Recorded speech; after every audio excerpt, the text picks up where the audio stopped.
welcome to another edition of the Hank Unplugged podcast, a podcast that is committed to bringing the most interesting, informative, and inspirational people directly to your earbuds. And for those who have been following the Hank Unplugged podcast, I'm in the middle of a series that I think is transcendently important. I've often said that one of the problems we have, certainly within the evangelical Christian community, but the broader Christian community as well, is biblical illiteracy.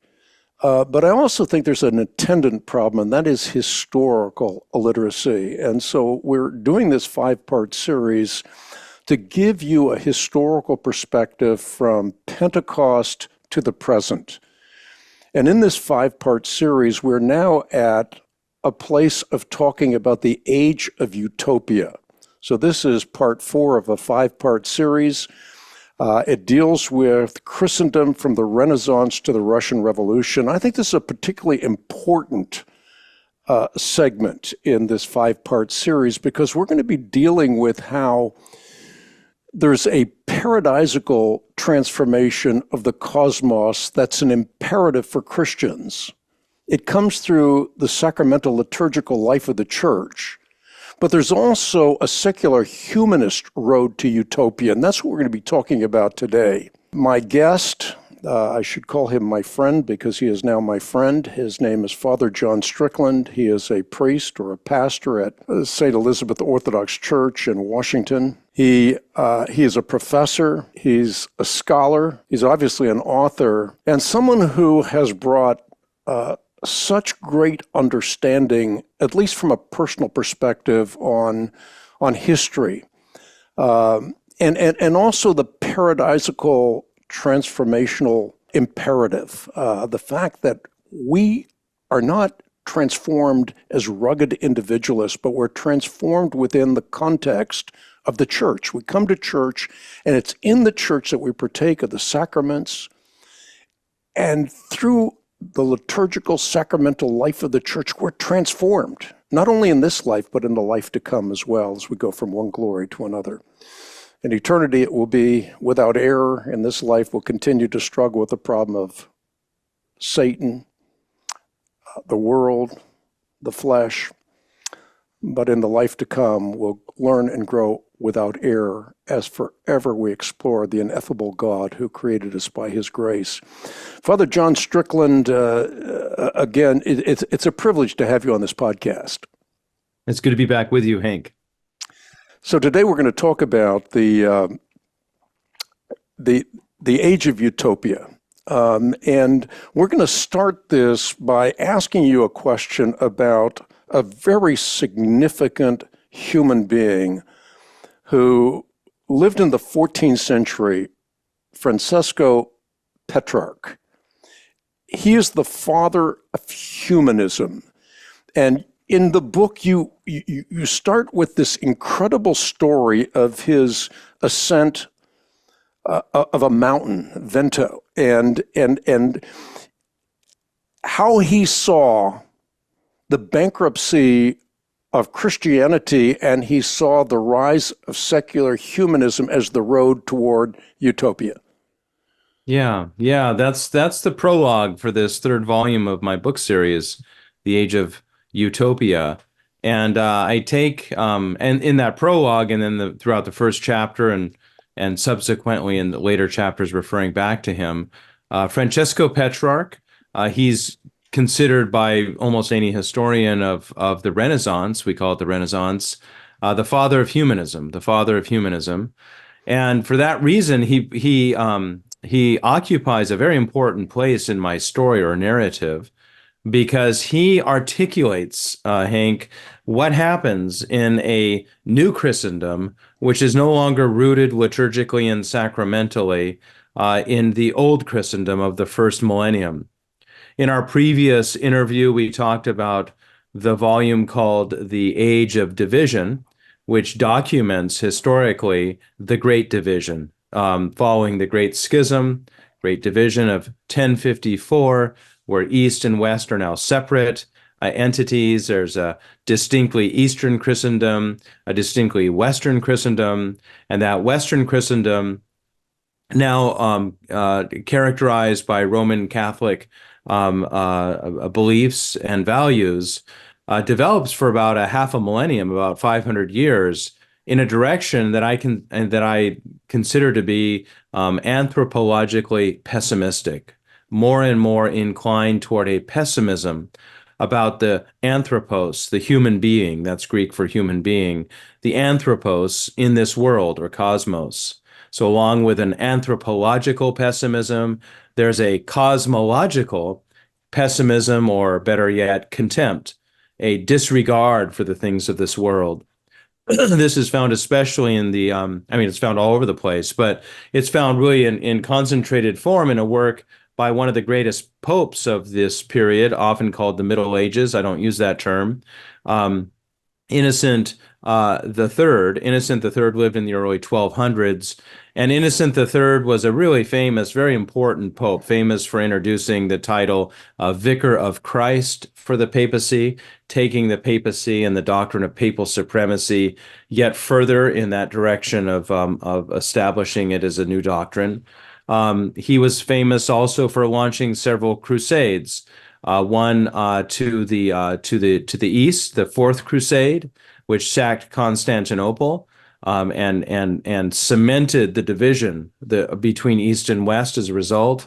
A crusade to the west, where the Albigensian heretics of southern France were were attacked and suppressed, giving rise to a new institution in the West called the Inquisition. So these things are going on, and what he does is he writes a famous book that was read widely in his time and beyond, called "The Misery of the Human Condition." Subtitle: On Contempt for the World. So what a title! It says kind of everything that I kind of fit into this anthropological pessimism and cosmological contempt I mentioned. It just states that the condition of the human being in this world is miserable, is one of incessant misery, and that the world itself is contemptible. Now, from a certain point of view, Christian point of view, there's a lot to be said for these kinds of views, these values and beliefs. Certainly the traditional Christianity, I'm an Orthodox Christian, so I can say also orthodoxy as such, has a place in it for a very strong emphasis upon the brokenness of this world and the fact that the world will never become paradise, can never become paradise. But nevertheless, the Gospels also refer to the love God has for this world. And the early church from Pentecost forward celebrated a transformed world in which the kingdom of heaven came into this world and transformed it. You spoke of that transformational imperative, and produced a culture, a way of existing in this world, temporarily to be sure, because Christians have here no permanent homeland or city or place to be, but nevertheless creating in the world, the cosmos, an expression of the transfigured state that is possible when God became human in the incarnation. Christ established his church, and by the Holy Spirit, that church assembles regularly in the liturgy and sacramentally experiences this heavenly transformation of the world. And I call that culture of the early Christendom, of the first millennium, a paradisiacal culture, a culture oriented toward paradise or the kingdom of heaven. But as a result of the Great Division, the West begins to develop this pessimism and about the human condition, that the human condition is one in which it's increasingly difficult to experience paradise, an attitude toward the world that it is so broken and so darkened that there's really no transformation, heavenly transformation that's really possible in it. And by the time that Petrarch comes along as a man faithful to this Roman Catholic tradition that started in the 11th century with the Papal Reformation, by the time Petrarch comes along, he's used to reading Pope Innocent III's famous book, on the misery of the human condition, on contempt for the world, and other such works, and seeing art around him, literature, architecture, especially painting, that exhibits this pessimism about the human condition. And so he has a moment when he it's as if he almost has like a kind of you might say a nervous breakdown. That's way too way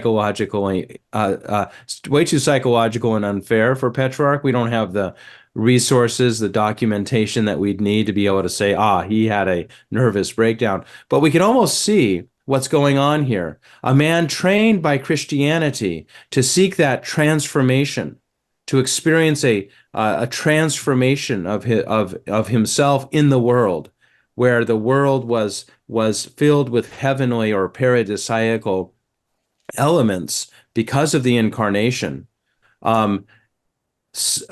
stifled by this pessimism, stifled by this pessimistic culture of the new Christendom, which continuously directed attention toward the misery of the human condition. We last time talked about some of the elements in the culture of Western Christendom after the Great Division. I probably shouldn't try to get into that now, but just to take one example, some of the painting of this time showed Christ on the cross in the most ghastly and horrific kind of ways that would have caused and stirred in people a great sense of despair about their sinfulness, about their guilt for causing the God-man, Jesus Christ, that pain and suffering. And again, all of this with a good end, a purpose in mind, to stir repentance, but a repentance that now becomes increasingly legalistic and not transformational. A repentance that looks on confession and other sacraments as being opportunities to simply clear the books, as it were, and get absolved, rather than experience a transformation of one's life in this world. And so Petrarch is more and more pressed in a way that his almost contemporary, it's a couple centuries later, Martin Luther, as a priest and theologian, is pressed to deal with and process this pessimism. And for Petrarch, the solution is to flee, as it were, to run away from this religious culture of the late Middle Ages, of the 14th century, to flee it and to find another kind of culture which is centered not on heaven, not on paradise, but on the seculum, the seculum. Now, this word is a Latin word. It's something St. Augustine used a lot in his writings in The City of God. He wrote about this kind of thing. The seculum is the untransformed, the spiritually untransformed world. That part of the world which historically Christians had consigned to oblivion, basically. They were interested in the transfigured or transformed world. The seculum is that spiritually untransformed world, the world just for its own sake, for its own ends. But since the world understood by Christians in Petrarch's time it seemed so contemptible and miserable, it was now Petrarch's decision to leave that largely behind and turn to just the world for its own sake. And so he on this one occasion, he writes a little autobiographical fragment about it. He decides he's going to enjoy the world for its own sake. He's going to climb a mountain. In fact, Hank, it's interesting. I think a lot of historians consider this to be the first travel diary for its own sake, rather than like a pilgrimage account, which often had been done in the past, where you go to holy places that have been transformed by the sacramental presence of the church. Now Petrarch decides just to go out and enjoy nature. So he climbs this mountain in southern France called Mount Ventoux, and he gets up to the top of it. And he pulls out his St. Augustine and he reads from St. Augustine there. He puts the book back in his pocket and he returns to down the mountainside. And there's like multiple levels that one can read the ascent of Mount Ventoux by Petrarch. Some see it in different ways. But one way is it's kind of like a discovery that that this seculum that Augustine often spoke of is the solution to the problems, the spiritual, and you might even say psychological problems created by this intense pessimism that he and very fine intellectuals like him were experiencing. And so returning down the slopes of Mount Ventoux, he then sets out on a career that will produce some of the most famous early Renaissance literature, written in a primarily humanistic vein. And this is mainly see the origins of humanism, Petrarch being called the father of humanism by many historians, the father of humanism, and his impact is just tremendous on the Italy and beyond Italy, the Western Christendom of his day and for centuries to come. One of the things that really stands out in what you just said is the anthropological pessimism. And we're talking about the Renaissance period, 14th, 15th century, but that pessimism actually gets exacerbated in the counter-Reformation of Protestantism with people like Calvin in the 16th century. I mean, you have double predestination and you have this very negative anthropology. And it seems to me that that's really what you're driving at, the contrast between the West with a very pessimistic anthropology and the East that had a very optimistic anthropology, where you could go from glory to glory despite all of the travesties that you find in life. Yeah, that's certainly how I present the story. For me, I think the history of the West and my 4 books are an effort at telling the cultural history of the West and its spiritual roots. The history of the West is defined by an initial, for the first half of that history, experience of the kingdom of heaven in the culture and the civilization of the West. After the Great Schism, the West is really on a new course, and my history is it takes the church seriously. It's an ecclesial understanding. It takes ecclesiology seriously. Some historians would not want to do that because it gets you into kind of, into a mode that's rather mystical, and you can't really maybe document perfectly and easily what each step of this story was caused by. But I believe strongly that once sacramental communion was lost with the East, with what we can call Eastern Christendom, the West was on this course that has, over the course of 500 years, resulted in where we are today, which most Christians would say is in a pretty difficult place for the West. The East, as you just said, did retain that paradisiacal culture, largely because of its optimism about the human condition, an optimism found in the East's or in Orthodoxy's preeminent model of salvation called deification, that God became human in the incarnation so that human beings baptized into Jesus Christ and living by the Holy Spirit could themselves participate in divinity. That the human being, contrary to what Innocent III, Pope Innocent III suggested in The Misery of the Human Condition, contrary to him, that the human being actually in this time, in this age, right now in this world, and not after death only, but right now in this world, the human being can participate in the divine energies, the divine life, the experience of paradise. And a great example of this was Petrarch's contemporary named Gregory Palamas, a 14th century Byzantine monk and theologian and canonized father of the Orthodox Church. Gregory Palamas defended this experience, this paradisiacal experience, that in this world now the Christian can participate in the very life of God through God's divine energies. And he was confronted, interestingly, Hank, by a Western Christian. He happened to be initially an Orthodox Christian from southern Italy, which rather paradoxically at this time is primarily Orthodox in the 14th century. Well, this man, his name is Barlaam, comes to the east, to Byzantium, and he confronts Gregory Palamas, and a big dispute arises as a result.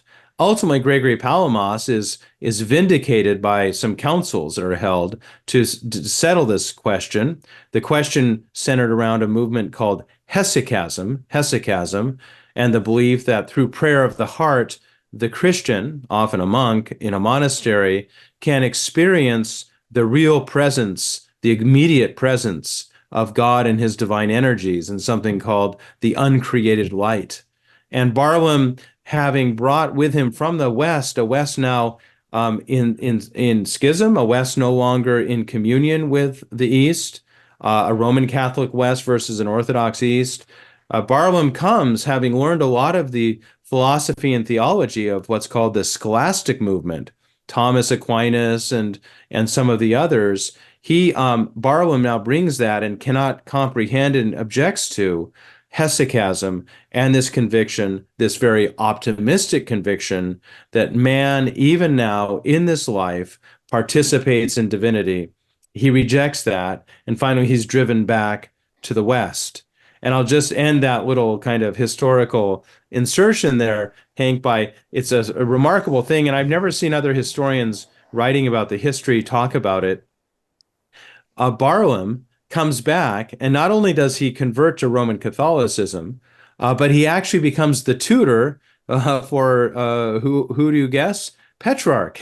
He becomes a tutor to help Petrarch learn the Greek language. Petrarch knew Latin quite well. He was wonderful in Latin, but he knew Greek very poorly, couldn't really read or do anything in Greek. Barlaam comes back and actually becomes for a short time Petrarch's tutor.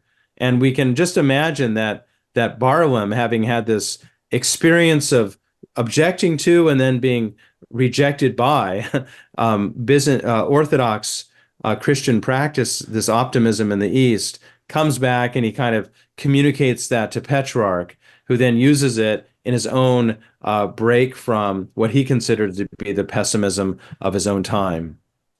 Talk a little bit about how the wars of Christianity, whether you're talking about the Crusades, let's say the Fourth Crusade in particular, about the 30-Year War and so forth, how those wars were used, at least minimalistically, as a pretext for the advance of secular humanism, for the disregard that was given to the Christian paradigm, at least the Western version of Christianity, and the advance down the road of secular humanism towards the idea of a secular kind of utopia.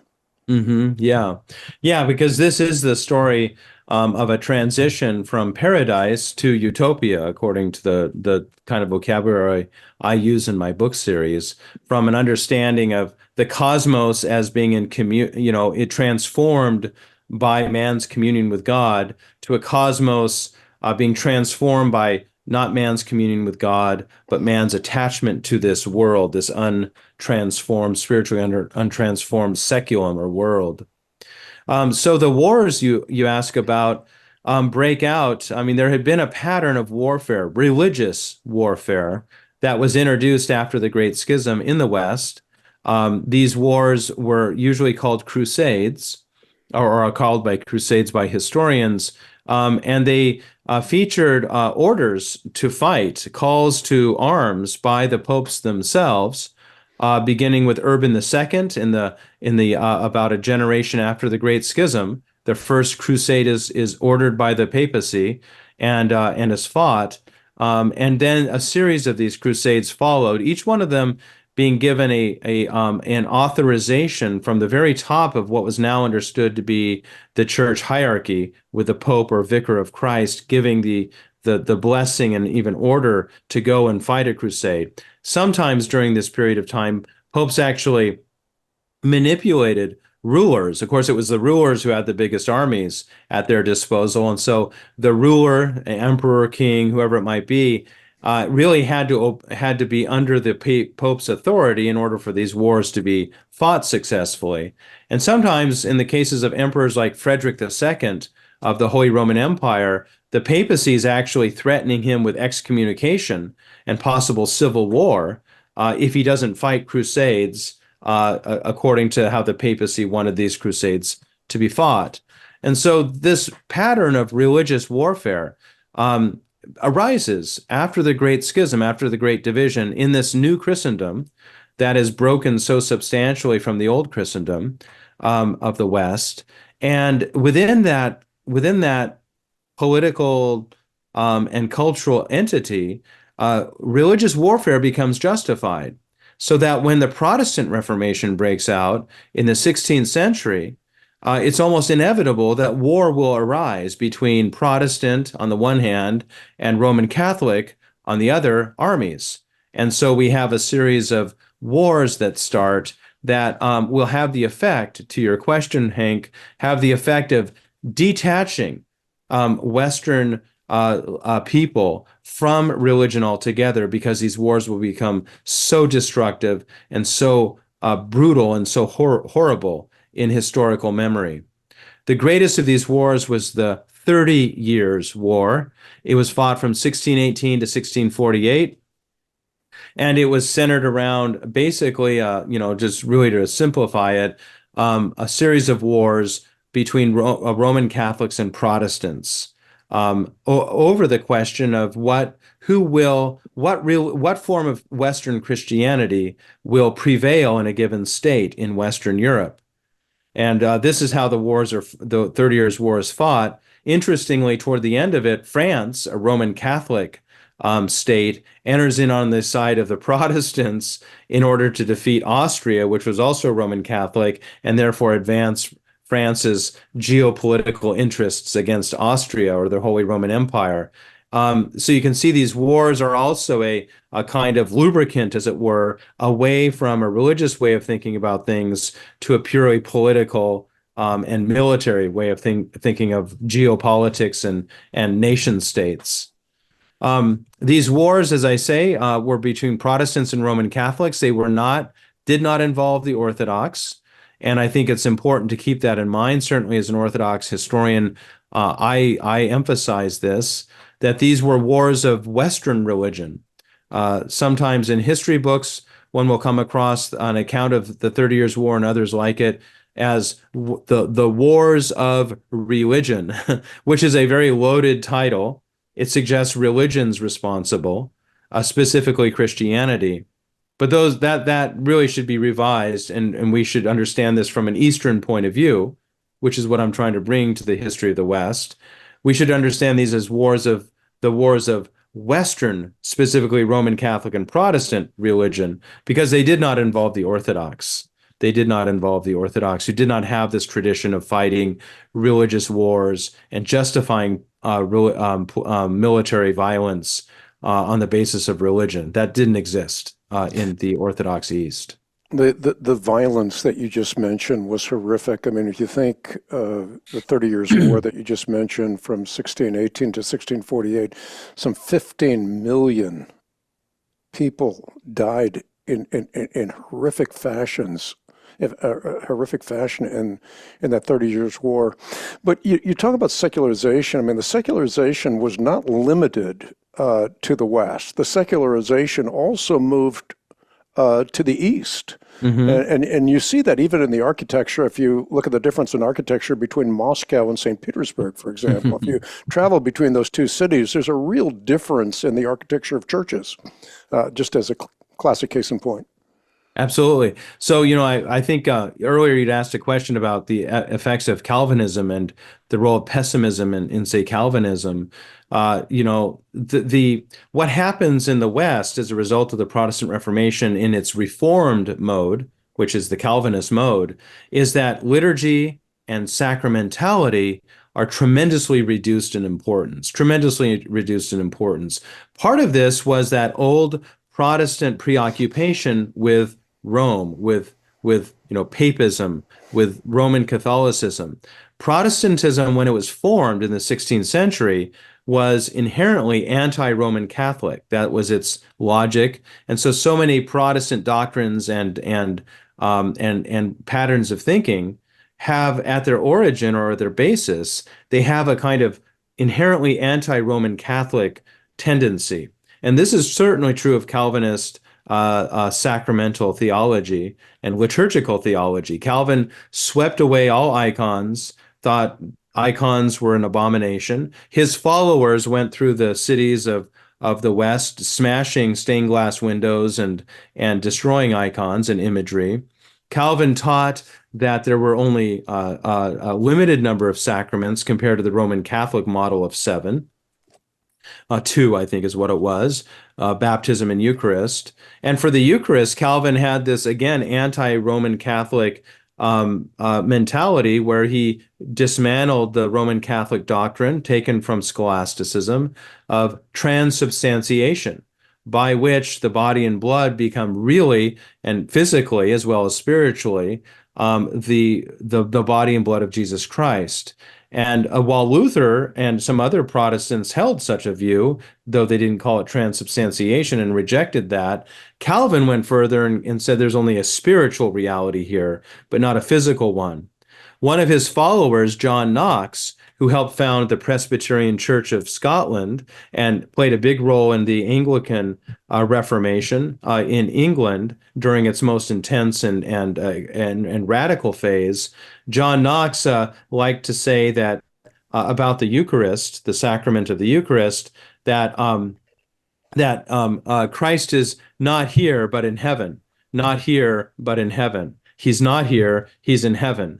And he had this kind of emphasis then on the cosmos, the here, no longer has a connection with heaven, which is now there. There's a radical separation in Calvinist theology between an earth, which is largely just the seculum, and heaven, which is this, a different reality that we live for and hope for. And as Christians, they looked to heaven and the kingdom of heaven for their hope. But that kingdom of heaven has so little place, is so diminished in its presence in this world. And so back to that optimism of the East, we see that in Protestant form, as the history moves forward, in Protestant form, this pessimism grows even greater. And you brought up points like the double predestination, which really just takes the rug out from underneath any kind of optimism and hope for life in this world. And likewise, there are other doctrines like Calvin's doctrine of the total depravity of the anthropos, the human being, things like that. And so what happens is as a result of these wars of Western religion, there's wide-scale destruction that takes place throughout the West, but there's a greater legacy of reducing the sacramental and liturgical element in Western culture. And so those churches you spoke about when you asked your question a moment ago, they now more and more emphasize this world and not the presence of the kingdom of heaven in this world. And so as far as the westernization of the East, as I call it, that does finally come, Hank, you're right, almost paradoxically, but not really. Because Byzantium by now, if you're asking why did the Eastern Christendom become, as it were, invaded by Western secular humanism of the kind that Petrarch had kind of, pioneered back in the 14th century, why did that happen? It happened for several important reasons, one of which was Eastern Christendom really was devastated by the Turkish Muslim invasions that finally just took Byzantium off the map altogether. Once the center of Eastern Christian culture, art, thought, Byzantium no longer exists. It's gone. You can't even, open seminaries and teach Christianity there. Russia was an independent state, but for a long time, beginning in the 13th century, is overrun by the pagan Mongols, who eventually themselves convert to Islam. And so Russia only gets out from underneath that Mongol yoke by about 1500. But by that time, she's very isolated from the West, and she exists for a couple of centuries in isolation from the West, while the West, breaking free, as it were, of this anthropological pessimism, and disgusted by these wars of Western religion, has now gone through what's called the Enlightenment. I call it the Beenightenment in my book because I try to bring attention to not only the good things that came out of that movement, respect for law, constitutional government, punishing crimes to fit the crime and not, executing a man, drawing and quartering a man for stealing a loaf of bread, that kind of thing. The very good things that came out of the Enlightenment, but the Enlightenment had this basic attitude that Christendom was a mistake. That what should have happened is the classical pagandom of Greece and Rome should have been the ultimate point of reference for the builders of the West. They looked to Petrarch, these Enlightenment thinkers, and celebrated the fact that Petrarch spent more time quoting classical pagan Greek writers like Cicero than they did fathers of the church like Basil the Great or something like this. And so the so-called philosophes or philosophers of the Enlightenment, which largely took place in the 18th century, produced such a brilliant secular culture and civilization that in the East, Russia, now suffering from 2 centuries of isolation from the West and no longer with a Byzantium to be influenced by, looks to the West, and in the case of Peter the Great, who reigns in Russia until 1725, in the person of Peter the Great, opens the doors to a westernization of the East, a westernization, in his case, of Russia, through especially a new capital he builds called St. Petersburg, which he calls his window on the West. And so Peter has no respect for the heritage of Orthodox Christianity in Russia, in the East. He sees that really as an impediment to proper secular development and building a strong state. His concern was primarily military and political, but he lays a foundation for a completely westernized and therefore secularized, because this is the 18th century and the West is now secular rather than Christian in its largely in its elite culture, a secularization of Russia. He's followed by Catherine the Great in the later 18th century, who builds the famous museum, the Hermitage in St. Petersburg, and that becomes a kind of a treasure house of Western secular painting to give the Russians a completely new orientation, no longer toward the Eastern Christendom of the past, but of the Western Christendom of the present and future. Let's talk science. It's really a significant point that you make in your volume, the Age of Utopia, that science supposedly comes to the fore to solve issues and problems that religion could no longer solve. So you have Francis Bacon, for example, in his account of it. Sir Francis Bacon sees scientific learning replacing deification and the scientist replacing the clergy and science itself replacing the miraculous. Mm-hmm. Bacon had that view of things. He even wrote a very, and we're using the word utopia now. That's a word, by the way, coined by Thomas More, a very faithful Roman Catholic figure, intellectual, I guess, scholar, who finally dies a martyr's death, refusing to cooperate with the Protestant Reformation in England and the tyranny of the King Henry VIII there. But Thomas More writes a book called Utopia, which really characterizes a lot of what we're talking about now, in the that's why I call the book The Age of Utopia, because this book he writes called Utopia, which is not all that interesting by itself, just the story and everything to read. It's a little obscure. It's a early 16th century work, but nevertheless, the word itself and the concept behind it is that that a perfect society, what we today call utopia, doesn't exist anywhere. Doesn't exist anywhere. In fact, the way he spells it, utopia, Utopia, means literally in Greek, nowhere, nowhere, nowhere. Um, but it's phonetically, it's the same as another way of spelling utopia, which is EU, topia. And that sounds utopia also. That means good place, a good place. And so he's really clever. He's playing with both concepts of the word, that there's a good place, in other words, a perfect world, a cosmos that's transformed in its perfection. And then that world is nowhere to be found. And so he introduces this kind of this concept of restlessness in the civilization of Western Christendom.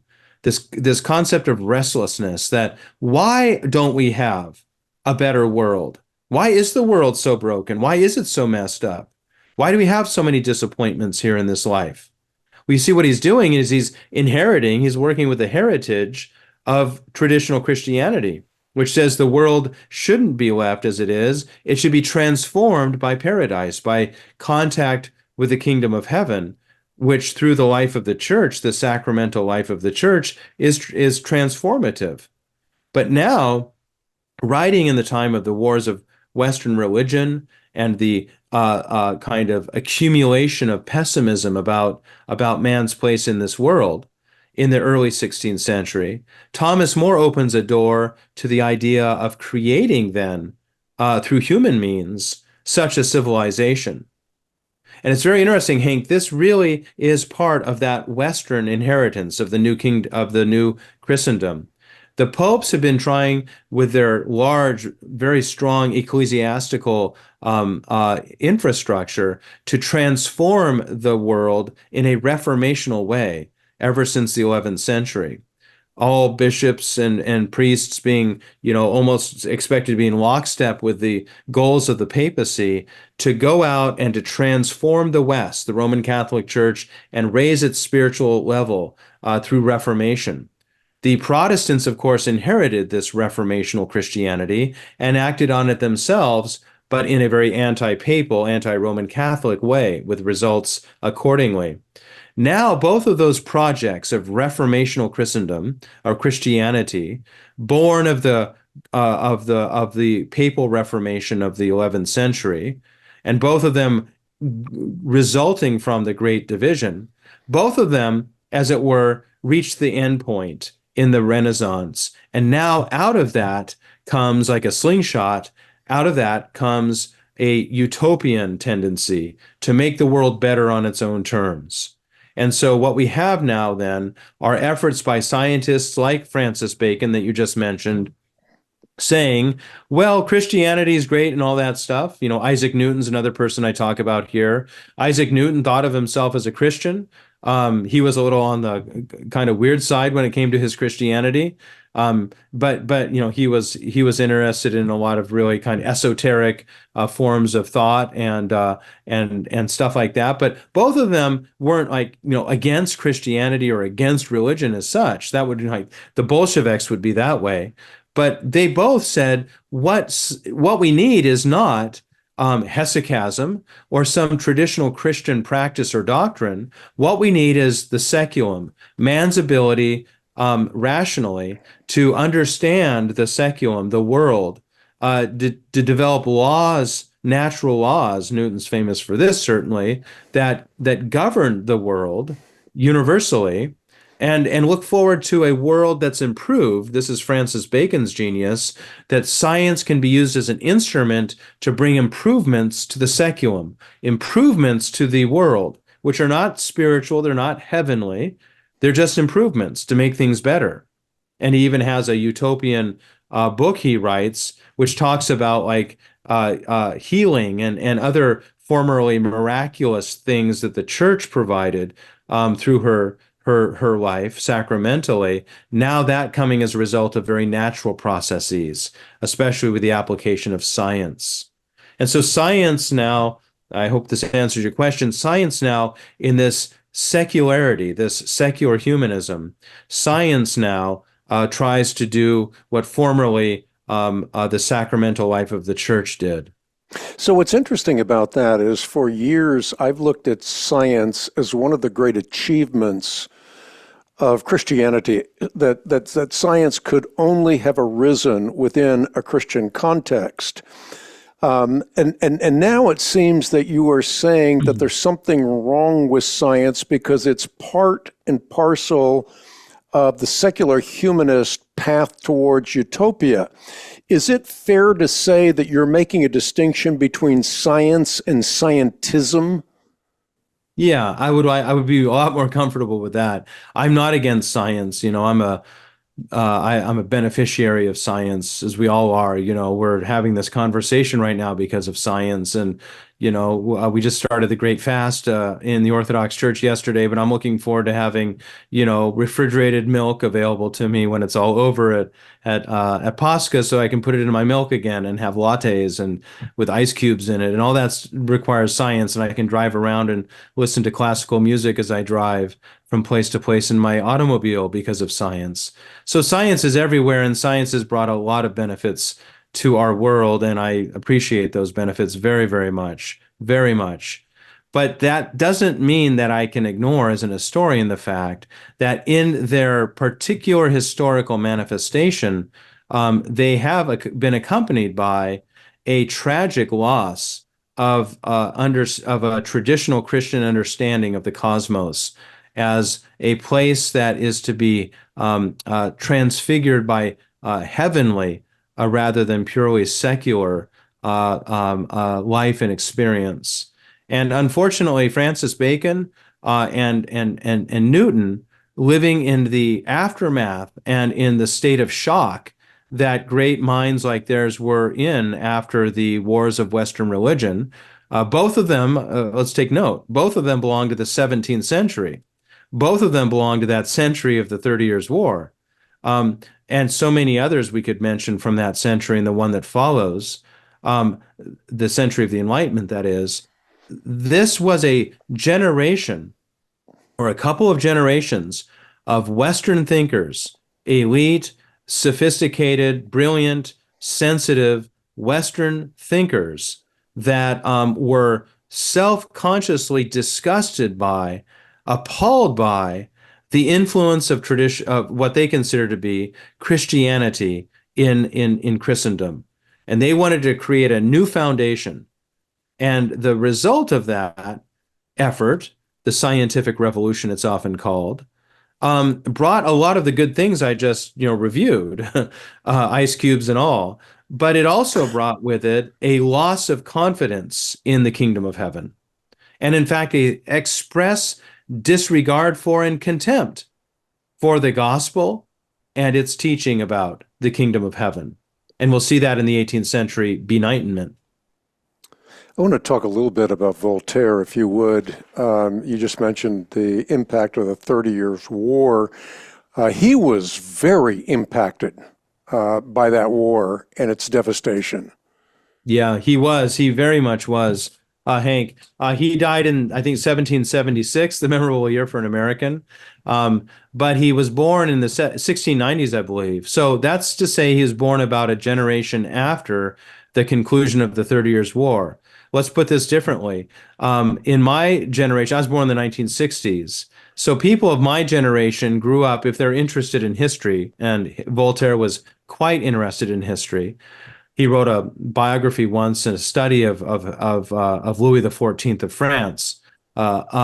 People of my generation, the 60s, 70s, maybe the 50s, born and growing up at that time, interested in history, would inevitably have studied the big wars that they knew. And the biggest of all those wars would have been what? The Second World War.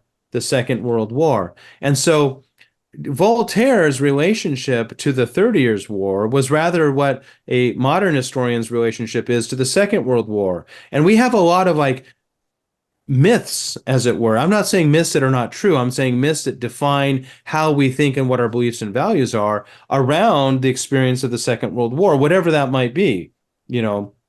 Well, the great evil of the Second World War was Nazism, right? You know, fascism and militarism and stuff like this, and totalitarianism and anti-Semitism and the Holocaust. All those things, you know, fit into our understanding of good and evil, our beliefs in right and wrong, and our values about our historical sense of that war. For Voltaire, it was the 30 Years' War, and for him, the great evil was Christianity.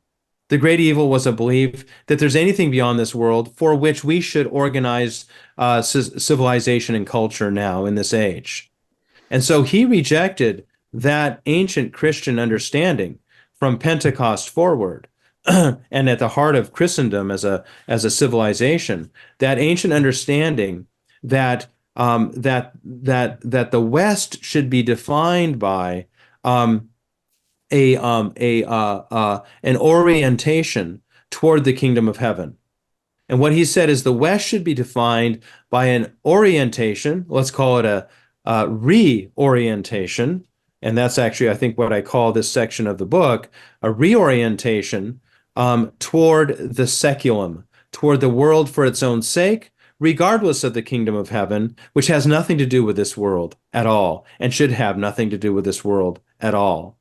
And so Voltaire, in this reaction against the bloodbath that was the 30 Years' War and the spectacle of a whole civilization, Western Christendom, killing itself in the name of the God of love, he said, let's just get rid of this element in our culture and live for the seculum. And so in his famous book, I mean, he wrote many books, many wonderful statements, brilliant person. But in his famous book, Candide, a short novel he wrote, he at the end of it's basic, the 30 Years' War is featured in the story of Candide, but basically it's a story about someone acquiring enlightenment. The eponymous hero acquires enlightenment during the course of this short story by going through all the disasters that have been brought on the West because of superstition and especially Christian belief. By the end of the story, and by the way, it features a kind of interlude that takes place outside of the West in what's basically Latin America, South America, in kind of a faraway place. El Dorado is what he calls it. And there they learn the religion of the philosophers like Voltaire, which was a non-Christian religion called deism. And it's at this time that deism as a religion replaces Christianity for a great number of the leadership of Western civilization, from Voltaire to Rousseau to people like Thomas Jefferson in the United States of America and all over the place. Deism put faith in science, in Newtonian science, and rejected the belief that God has any miraculous heavenly relationship with this world, and that Jesus is the Son of God, that Jesus performed miracles, that Jesus rose from the dead. That's all gone.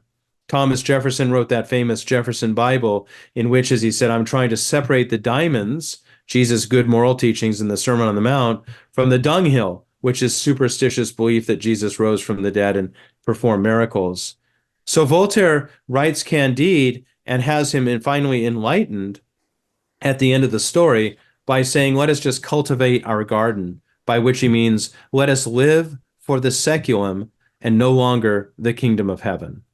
And so you have Voltaire, you have Rousseau, you have Ben Franklin, a sort of a trinity, as it were, of secular humanism or secular views of the world, leading us toward a cult of reason that replaces God.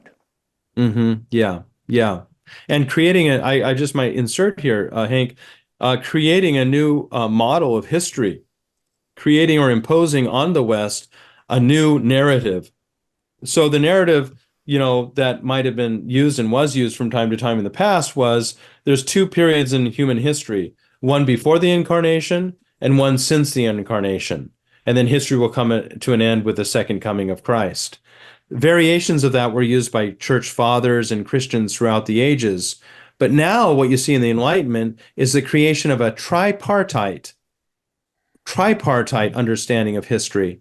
And now it features a classical pagan age that was filled with all sorts of light and knowledge and clever invention and good government and just government and so forth, followed by a middle age, or plural Middle Ages, medieval period, where Christianity enters in and pagandom comes to an end, and now Christianity gets the West to think about the kingdom of heaven beyond this world. And remember, Petrarch at the beginning of this whole Age of Utopia was arguing that for him, Christianity was stifling his desire to enjoy the world and feel affirmative toward it and man's place within it.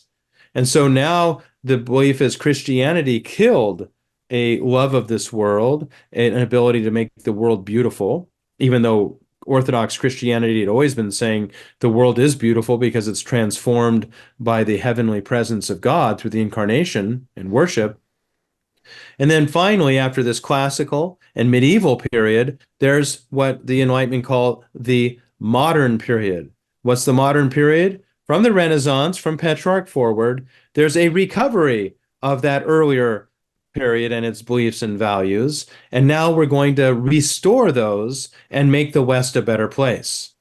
And so this tripartite model of ancient, medieval, and modern takes over in the West, and we still live with it today.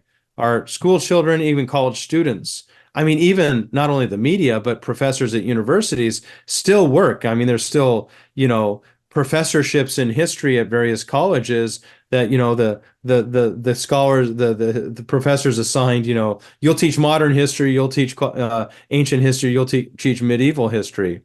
But as an Orthodox Christian looking at this from the East, looking at the West from the East, and of course I grew up in the West and once I was Protestant, but so I have a perspective on this. It's such a change and even distortion of how civilization in the West were viewed in terms of their narrative before.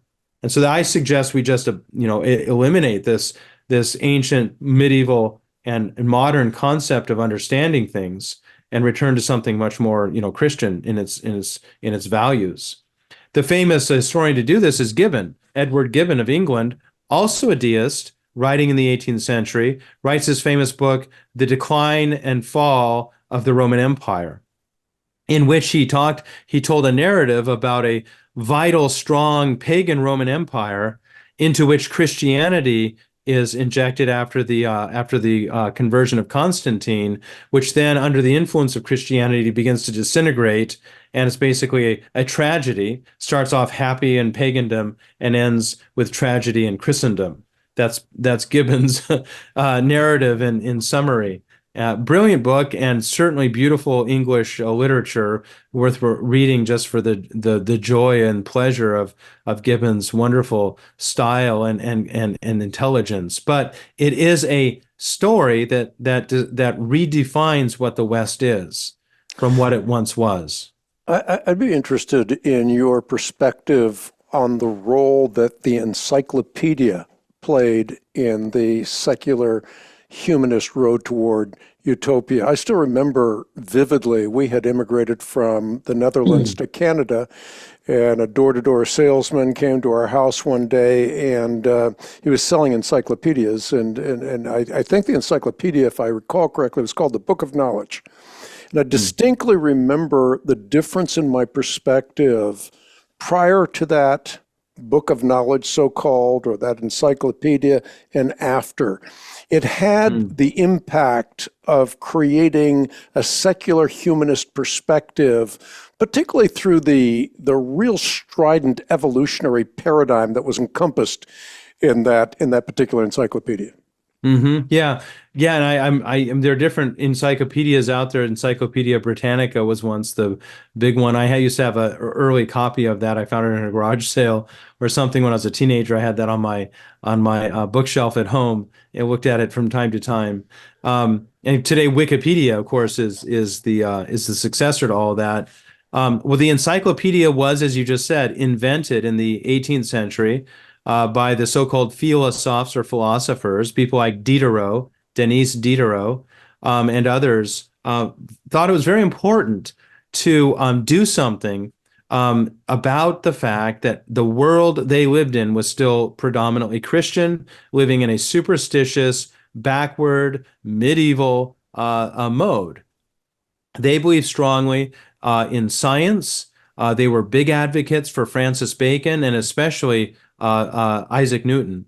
Voltaire, who also had a lot to do to contribute to the encyclopedia, had a transformation himself in England when he was in exile in England, having had to basically flee France with its religious laws and political laws. He went to England and he encountered Newton and Newtonian science there. And for him, this was liberating. Newton created a world provided a world in which you don't need the intervention of God anymore to make the world function. There's no need for man to have a deifying relationship with God. Man can find transformation not through deification with the incarnate God Jesus Christ within the church by the Holy Spirit, but now man can have a transforming life through life in this world for its own sake. And Newton provided almost as a kind of barrier between heaven and earth by creating his natural laws, by discovering the natural laws because they're there. And laws like gravity, he played around with the law of optics and so forth. And he suggested that the whole cosmos that formerly had been transformed by heavenly immanence would now be just immanent, and heaven would have nothing more to do with it. Hence Voltaire's account in Candide of enlightenment being basically a final repudiation of Christianity. But back to your point about the encyclopedia, the encyclopedists, those who invented and then promoted it and contributed to it, were using this insight, Voltaire's insight, into providing a body of knowledge that would be so vast and open-ended that man would just continue to learn more, and then with that knowledge of science, learn more science, and with that knowledge of science, apply that science in a Baconian kind of way to transform the world into a better and better place. Because as it is right now, it's in a miserable place after the wars of Western religion. As Voltaire liked to say, common sense is not so common. And he looked at the multitude, as he called it, all of the peasants and so on, who were uneducated, unlike him, and they were very attached to what they understood to be the Christianity of the ages, whether it be Protestant or Roman Catholic. In the East, it would be Orthodox. And he said all of that is absolutely, it has nothing to contribute to progress. Progress is to detach and eliminate religion, Christianity, and use science, only science and reason to make the world a better place. Because better is no longer deification, better is progress, secular progress. And so the encyclopedia was invented to advance that project, that cultural project. You might call them culture warriors of the 18th century, because Diderot and the others like Voltaire were contributing to the encyclopedia in order to transform the culture they lived in and reduce or eliminate the role of Christianity within it.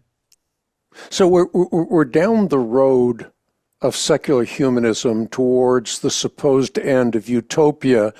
And now we encounter the French Revolution. Was the French Revolution something unique in history? It's not a war of religion necessarily, but it is a catastrophe for Christendom, and it was unique in its own sense. Mm-hmm. Yeah, it was unique. I mean, I start the book off in my first chapter talking about Petrarch with a kind of dress rehearsal to modern revolution. In the case of Cola di Rienzo, who was an Italian revolutionary of the 14th century and actually was supported by Petrarch when he tried to overthrow the Italian government and create a kind of a progressive dictatorship in Rome. He failed. But the French Revolution, which started in 1789, the French Revolution broke out of this great longing for transformation that Christendom had always cultivated. The transformational imperative had been there since Pentecost. For the first millennium, the transformational imperative that the cosmos should be transformed and the microcosmos, man, anthropos, should likewise within the cosmos be transformed, had the transformational imperative had been directed toward the kingdom of heaven. It had been oriented, facing east, as worship, classical Christian worship faces the east, because the east symbolizes the Garden of Eden and therefore paradise. Our attention, our goal, our purpose is the kingdom of heaven or paradise. That had been the goal of the transformational imperative of Christendom for a millennium. After the Great Schism, in the West, the new Christendom of the West, first Roman Catholic and then also Protestant, had been reformational in character, trying to make the world better by improving the spiritual level of the church, making the church better than it used to be. That introduces a progressive, future-oriented pattern of thinking that the Enlightenment philosophes pick up on. Even though they reject the Christianity that's part of it, they nevertheless pick up on the idea of improving the world and making it more progressive. And so as they develop over the course of a century or two, strong convictions about the improvability of the seculum, of the world, especially its state, its government. By 1789, they are convinced that the old regime, as it's called, the ancien regime in French, no longer has legitimacy, especially because it's so closely tied to traditional Christianity in its Roman Catholic form. And therefore, both should be abolished, overthrown, and now a secular republic should be created. Now, that republic wasn't like the first form of government the revolution took. Originally, it was a constitutional monarchy modeled on what England had already pioneered with the Glorious Revolution a century earlier. In 1688, the English have a revolution that doesn't abolish the monarchy, but it limits the monarchy's power in relationship to representatives of the people, the parliament, which eventually becomes the power of England, and the monarch reigns but does not rule, as the phrase has it. The French revolutionaries a century later in 1789 had that model in mind originally. But after the king, Louis XVI, shows that he's not willing to go along with that model of government, they finally execute him with the guillotine and open up a reign of terror to wipe out any opposition to this secular model of a utopia defined by republican government and secularity. And for a few years, Robespierre and that Jacobin party that was behind this radical stage of the French Revolution unleashed violence and death on France on such a scale that finally it collapses under its own weight. And the revolution morphs into something different when Napoleon Bonaparte comes to power and brings an end to that revolutionary upheaval and reestablishes a strong, stable state under an empire.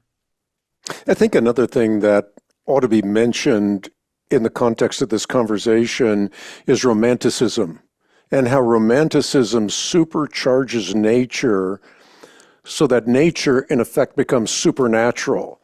The Weltgeist, the world's spirit, replaces or supplants God. So you have sort of a natural supernaturalism that emerges. I always have found, and probably that chapter is my favorite to write because I've always found the Romantic movement to be so inspirational and so wonderful, and I love Romantic music especially, but almost any form of Romantic art I've always enjoyed, but especially the musical legacy of Beethoven that goes throughout the whole 19th century up until the early 20th century with Mahler and Bruckner and other people. Bruckner died a little earlier, but that music is just for me, as good as it gets.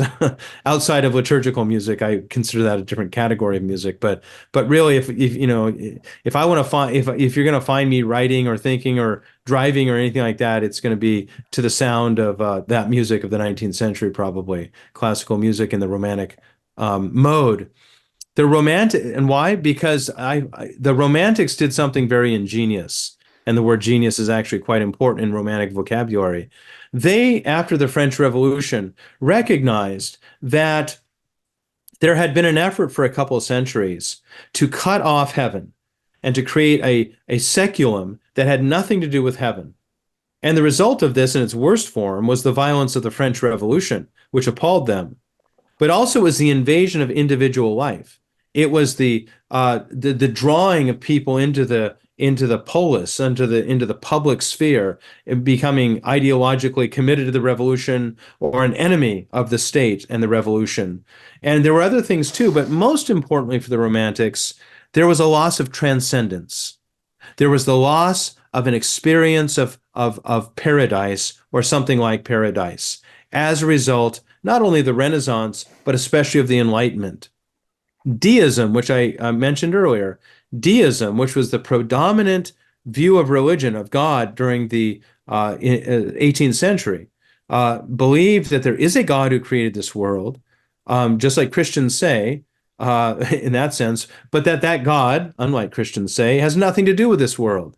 He doesn't care about it. He's put in place natural laws. He's endowed human beings with all their reasoning powers. And the result is that man and his cosmos have nothing but immanence, nothing but this world. And the enchantment of former forms of civilization, especially Christendom, has been lost because there's nothing that links man to something beyond this world. And so the Romantics reacted to this by, as you say, supercharging or infusing the natural, the seculum, with purportedly supernatural qualities or characteristics. And I identify three of these, drawing from a famous book called Natural Supernaturalism by a literary scholar named Abrams, that I use a lot in this section of my book, where he brought attention to a variety of ways. I just isolate three of these. One was pantheism, where nature now is understood to be divine. That if you look at the mountains, like I use the novel Frankenstein by Mary Shelley across all three of these different tendencies, because it exhibits all of them. Most especially, it exhibits pantheism. Dr. Frankenstein, when he creates the monster, which is not called Frankenstein, by the way, it's Dr. Frankenstein's monster. Often in movies or whatever, in popular, Right. yeah, you think, oh, Frankenstein's the guy who walks around who's a monster. That's not Frankenstein. Frankenstein's the creator of the monster. What he does is, after he creates this monster that kills his family off, he's broken by it, and he runs off to the Alps. And he stares up the Alps and he starts praying to the Alps. Oh, beautiful peaks. It's all poetic. It's very, very inspiring. Beautiful peaks, crowned with the glory of white, caps and blah, blah, blah, blah, blah, and streams and waterfalls flowing down. The Romantics just loved nature, and Romantic painting was all full of natural landscapes. Think, of Friedrich, Caspar David Friedrich in Germany at this time, or other people. Nature and the landscape became everything, because that's where you find divinity. That's where you find God. That's where transcendence occurs, is when man has an encounter with the glory of nature. There are many other ways that this gets expressed. So that's one, pantheism. The second is individual genius. The individual, even the non-artist, but especially the artist, finds transcendence through creativity. the surge of excitement in creating something. And it doesn't have to be a work of art. It can be scientific.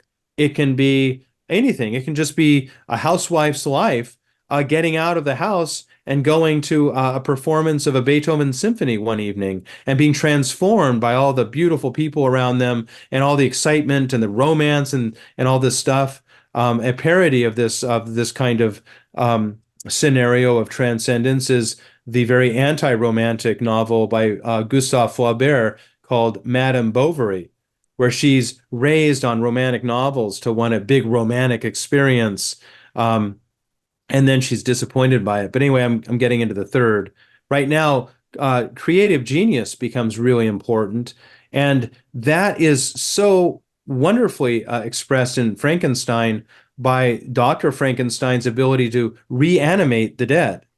And he learns to do this himself. There's a big emphasis upon autodidacticism in the Romantic age, very individualistic. Intuition plays a big role. Kant's philosophy was out, and that was the dominant kind of point of reference. And Kant's philosophy said there's intuitive faculties that human beings have. They don't need the exterior world around them. The way Locke had said, for instance, that inside everyone has a genius, a creative individual genius. And the Romantics celebrated this creativity to the point where the artist, especially, but anyone, it could be a political figure like Beethoven, I'm sorry, like Napoleon, were, as it were, railing against their society for not understanding them, and therefore producing something that's radical, revolutionary, different than everything that went before it, and the product of my genius, my intuitive genius. And that becomes very important and transcendent for the Romantics. So pantheism, genius, creative genius, and then the third is sexual love. Sexual love becomes the third area in which that which is just natural, falling in love and so forth, becomes supernaturalized, and even the goal of life. So much so that falling in love becomes a perpetual value in Western civilization. If one falls in love and marries someone, great. But if they cease to love that person in that, really highly eroticized and compulsive way and love someone else, they should be able to dispatch this relationship, have a divorce, and go on where their heart leads them. Because the value here is falling in love, in the sexual attraction and joy. And they weren't talking about the physical act of sex here. They were talking about the emotional condition of one falling in love. But, I hardly need to tell your audience about all the examples of this that run through all the Romantic literature. Goethe and the Sorrows of Young Werther and all the other, Dr. Frankenstein's another example of this, and so many other examples are found. Operas of the 19th century always feature falling in love and the tragedy of, falling in love with someone who doesn't requite your love and love you back. And these things all become supernaturalized, so that these three very worldly, natural, earthly experiences belonging to the seculum now are endowed with a counterfeit transcendence, a counterfeit spirituality or heavenly element to them, restoring for the Romantics, at least for a time. They didn't convince the West, and we've left the Romantics largely behind, but for a generation or two, half a century, restoring for a disenchanted West a sense of enchantment, a sense of transcendence that linked earth to heaven in a way counterfeit, to be sure, but in a way reminding one of how traditional Christianity had linked heaven and earth in the first millennium, in the old Christendom. We've sort of traveled down a red road, as it were. At least that's how I remember it in my own mind, a blood-soaked road. The secular humanist road towards utopia, starting with the Renaissance, morphing into the Enlightenment, and now we're at the Darwinian Revolution, R-E-D, Renaissance, Enlightenment, and now the Darwinian Revolution, and that's where it really gets dangerous. I mean, in the Darwinian Revolution, You have survival of the fittest and the struggle for existence. You have the idea of eugenics, the science of being well-born, and the fact that you can't allow the unfit genes to continue to survive, because if they do, they will truncate the advance of the fit genes. And so now you want to sterilize people, you want to eliminate people that you think are not really progressive enough to advance the Darwinian revolution towards its utopian end. So that Darwinian revolution really starts to exacerbate the blood-soaked road on the way to utopia. That'll be certainly true, with the Nazis, obviously, and with the abortion industry of the 20th century. For a time, that blood-soaked road is, a little less soaked than it will be in the 20th century, but it goes there. It goes in that direction. And yeah, the Darwinian revolution, in my narrative, takes place within a chapter devoted to the rise of one of three political ideologies that are born of the 19th century. This one being liberalism. Liberalism being the ideology that says the most important unit in society is the individual and his rights, his or her rights and powers. That's what liberalism claims. It's distinct from socialism, which claims the working class is first and its interests should be the subject of civilization should be centered upon the interests of the working class. And it's also distinct from nationalism, which says the nation, the ethnos, the nation or race is the one racially defined, should be the one around which all civilization is centered. So the individual is what liberalism is concerned with.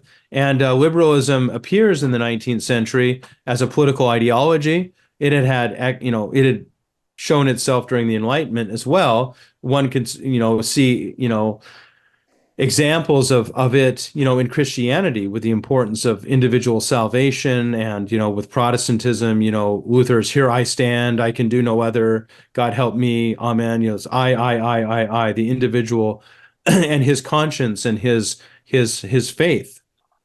That can be drawn from Christianity too, but really it's a secular thing. And by the 19th century, liberalism arises as a challenge to the old order.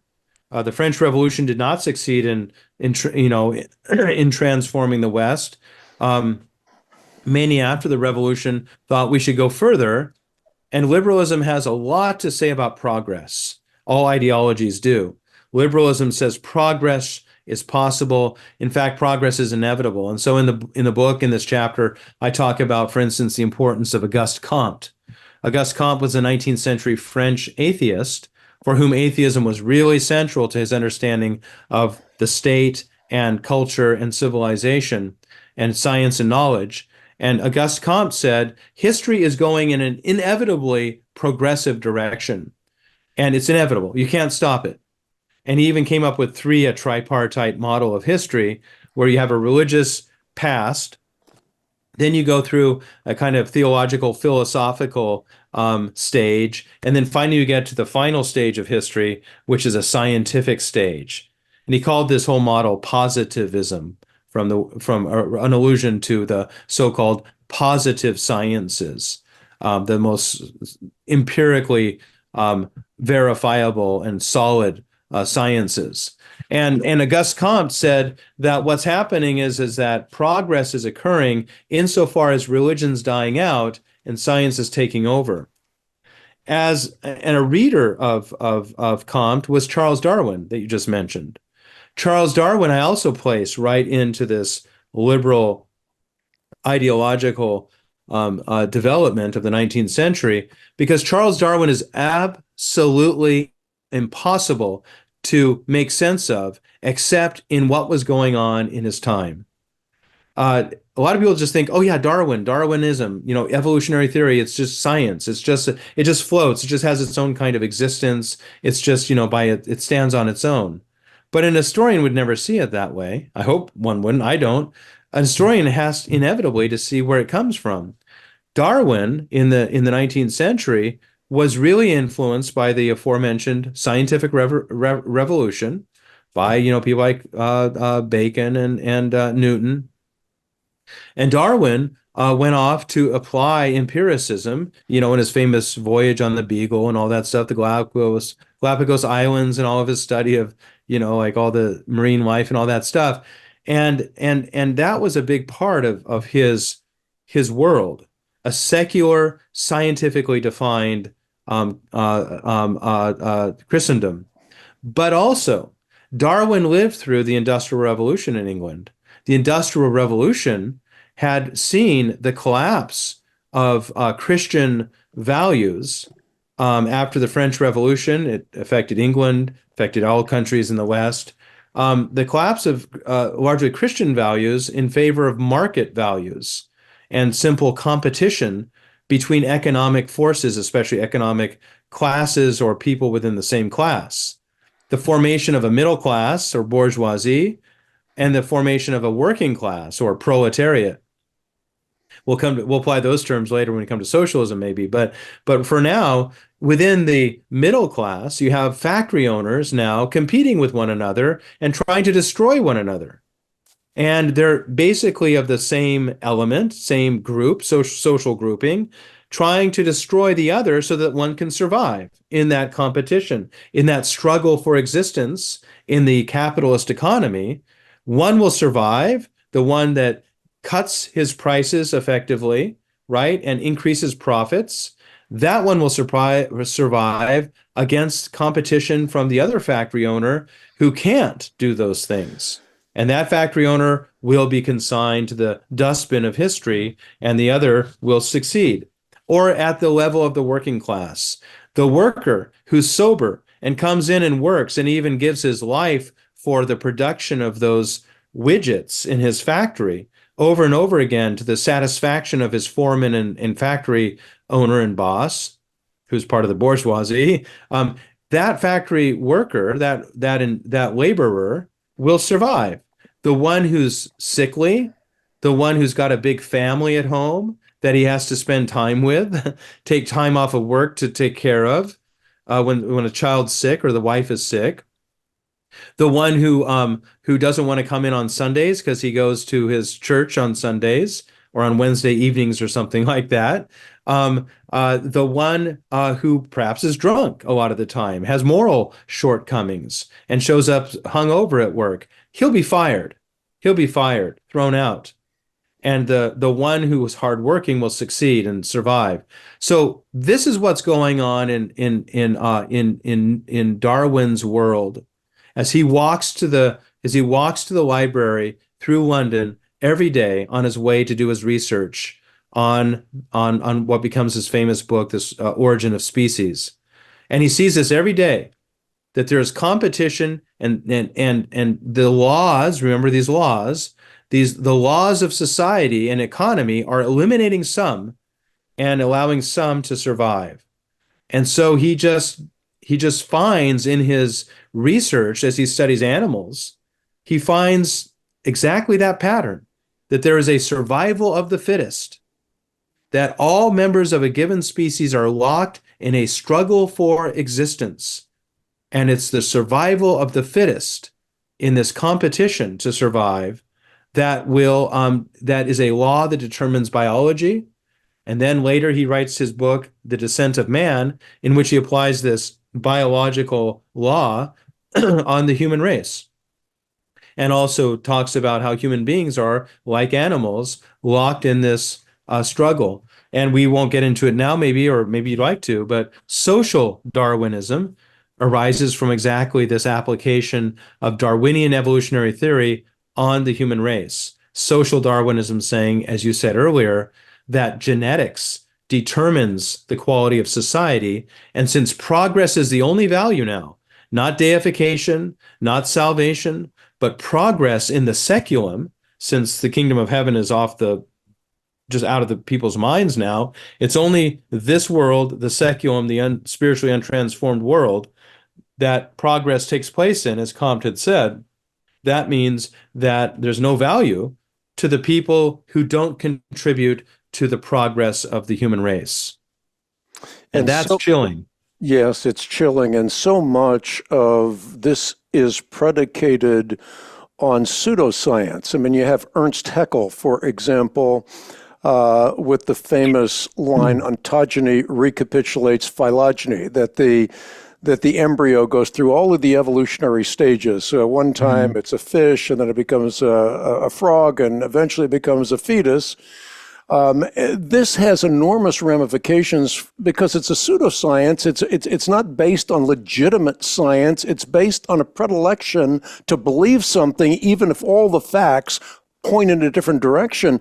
And the outworking of it is draconian. You mentioned abortion earlier. Now we're told by people like Carl Sagan, when he comes along the line, we're told that if you abort early enough in the process, you're aborting a fish or a frog and not a human being. So if you abort in the first trimester, that's okay. And now you're trying to establish ultimately a precedent for Roe v. Wade and all of this. So, what I'm getting at here is that this is not even science in the truest sense of the word. It is a prostitution of science. Yeah, I mean, certainly from a scientific point of view, this science that the eugenicists and social Darwinists undertake is very dubious. But from another point of view, as an historian, I think it can be said even more broadly, Hank, that what we're dealing with here is the transformation of the myth of Western civilization. And again, I use the word mythos not to suggest something's not true. I just mean it's something that's an all-encompassing source of beliefs and values that animate a society or a civilization and its culture. The mythos of the first millennium, okay, was paradise. The mythos beginning with Petrarch is utopia. And the mythos of utopia has a place, has a determining effect on science. As hard and cold and empirical as science is supposed to be, science is a product of this mythos of utopia. And that means it's susceptible to the same, counterfeits and misrepresentations as you just made allusion to. But at the time, Haeckel was regarded. Do you know what Haeckel? You mentioned Haeckel. I talk about Haeckel extensively in my book, here and also especially in Age of Nihilism, when I talk about German nationalism and eugenics and such.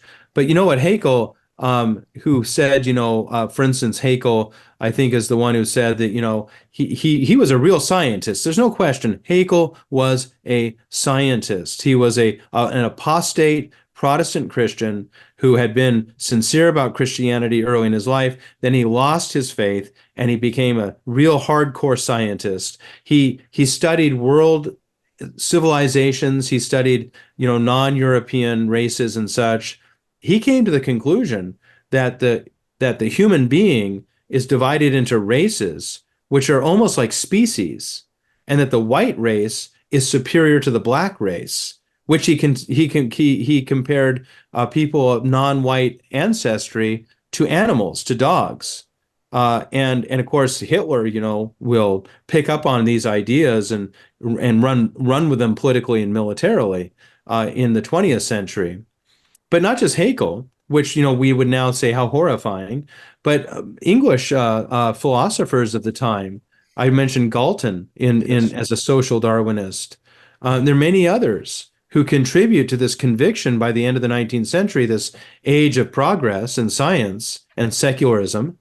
They contribute to this conviction that social Darwinism and genetics really do determine the quality of society, and the only value now is progress. It's no longer the Christian virtues of sacrificial love, for instance. I think something else that needs to be mentioned in the progression of this conversation is liberal Protestantism, which is fundamentally shaped by secular humanism and is the ultimate perversion of Christianity. I mean, it's the skin of the truth stuffed with a great big lie, and buys into so many of these ill-conceived secular humanist myths. Yeah, there's a lot of that, and I get into some of that. This might be a good point to bring a good point in our discussions to bring attention to the fact that my book series, all 4 volumes, are intended as a cultural history of the West, that includes the East, by the way, but it's not intended as a so-called church history. Church plays a big role. The church plays a big role. Churches play a big role in it up until the 16th century. But with the coming of the Renaissance and then the Enlightenment, we're talking about that in today's meeting, the Age of Utopia. I'm talking a lot less about churches and Christianity, and talking a lot more about secular forces. Yes. In the history of the West, in the culture of the West.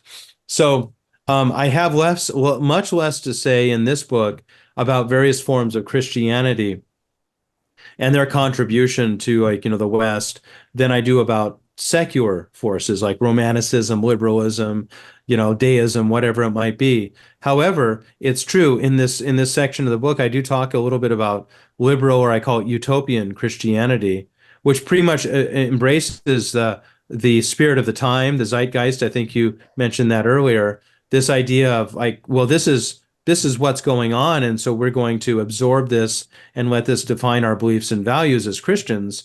And so you have people like Adolf von Harnack in Germany, Lutheran. I think he was Lutheran. I don't think he was Reformed. I could be wrong about that, though.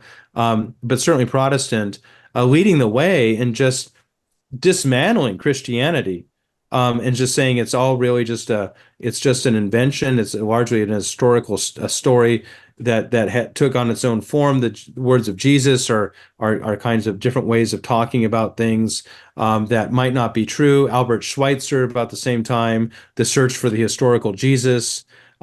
Earlier in the 19th century, there are all sorts of examples of the social gospel, which is now concerned with social issues and social justice issues, but not really the central experience of man's deification, as it had been before. You trace this back far enough into the 19th century, you get to Schleiermacher. He's a romantic, but Schleiermacher redefines Christianity for a lot of German Protestants and beyond by saying, really, he's doing what the Romantics did about the individual genius. It's really the individual Christian believers experience that's center to Christianity, not an objective gospel given by a transcendent God, but a very individual Christianity. He says something to the effect of, when it comes to biblical authority, I don't need the Bible, and I could probably write it myself. So the idea is that the individual intuition that Kant had talked about inside of every individual Christian is a world of belief and authority that doesn't require anything objective to stand over it and correct it. And so liberal Christianity, utopian Christianity in this form, just simply begins to disintegrate during the course of the 19th century. I want to talk a little bit as we move along about the ultimate path of destruction that we see in Marx and Marxism. There's no more time for linguistic games. Now there's a time for lethal force. And we see that ultimately in the Bolshevik Revolution with Vladimir Lenin. And then it's memorialized in song, ironically, in 1971 by John Lennon. So you have the Bolshevik Revolution in 1917 and 1971, invert the two numbers, and you have it memorialized in song by John Lennon. But this is the ultimate path to destruction through the thoroughgoing destruction of religion. Yeah. And both Marx and Lenin, both Marx and both Lenins wanted to see an end to religion.